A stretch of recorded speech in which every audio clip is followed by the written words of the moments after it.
இந்தியாவின் ரூபாய் 31,000 கோடி பிரம்மாண்டம் பாகிஸ்தானை அதிர வைக்கும் 1856 மெகாவாட். பாகிஸ்தானின் இருண்ட காலம் தொடங்கியது. இமயமலையின் மடியில் அமைந்துள்ள ஜம்மு காஷ்மீரின் பஹல்காம் பகுதி கடந்த ஆண்டு ஏப்ரல் மாதத்தில் துப்பாக்கி சத்தங்களால் அதிர்ந்த போது அது வெறும் நிலப்பரப்பு சார்ந்த மோதலாக மட்டும் இருக்கவில்லை. பாகிஸ்தான் ஆதரவு பயங்கரவாதிகள் நீ இந்துவா என மதம் பெயர் கேட்டு நிகழ்த்திய அந்த கொடூர தாக்குதல் இந்தியாவை உலுக்கியது. இதனைத் தொடர்ந்து இந்திய ராணுவம் ஆபரேஷன் சிந்தூர் மூலம் மிக கடுமையான பதிலடியை கொடுத்தது. பாகிஸ்தானை கிழித்து தொங்க விட்டது.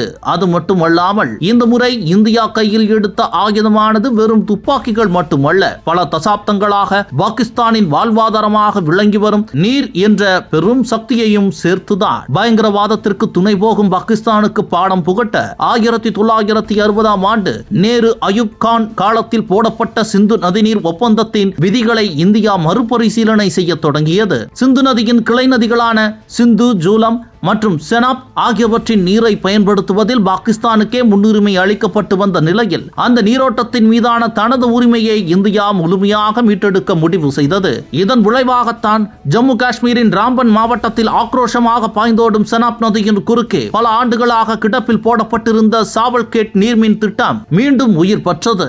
முன்னதாக ஜம்மு காஷ்மீர் மாநில அரசால் முன்னெடுக்கப்பட்டு நிதி நெருக்கடி மற்றும் பல்வேறு காரணங்களால் முடங்கி கிடந்த இந்த பிரம்மாண்ட திட்டத்தை தற்போது தேசிய நீர்மின் கழகம் தனது கைகளில் எடுத்துள்ளது. சுமார் 31,380 கோடி ரூபாய் மதிப்பீட்டில் உருவாக உள்ள இந்த திட்டம் வெறும் மின்சார தயாரிப்பு மட்டுமல்ல, இது இந்தியாவின் நீர் மேலாண்மை அதிகாரத்தின் அடையாளமாகவும் பார்க்கப்படுகிறது. இந்த திட்டத்தின் கீழ் சுமார் 1856 மெகாவாட் மின்சாரம் உற்பத்தி செய்ய இலக்கு நிர்ணயிக்கப்பட்டுள்ளது. இதற்கான முதற்கட்ட பணிகள் மட்டும் 5129 கோடி ரூபாய் செலவில் தொடங்கப்பட உள்ளன.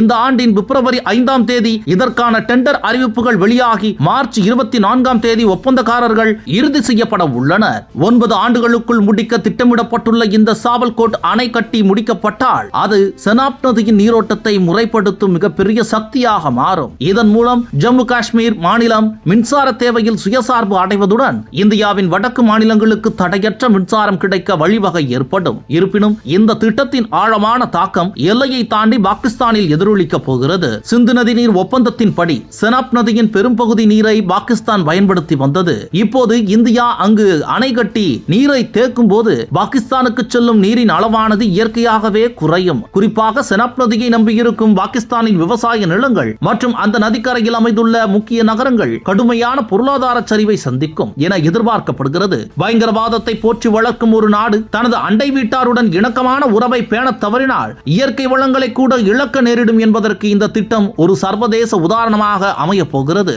இந்தியாவின் இந்த அதிரடி நகர்வு வெறும் தொழில்நுட்ப வளர்ச்சி அல்ல, அது தேச பாதுகாப்பையும் இயற்கை வள பயன்பாட்டையும் இணைத்து பாகிஸ்தானுக்கு விடுக்கப்பட்ட ஒரு மௌனமான அதே சமயம் ஒரு வலிமையான எச்சரிக்கையாகும்.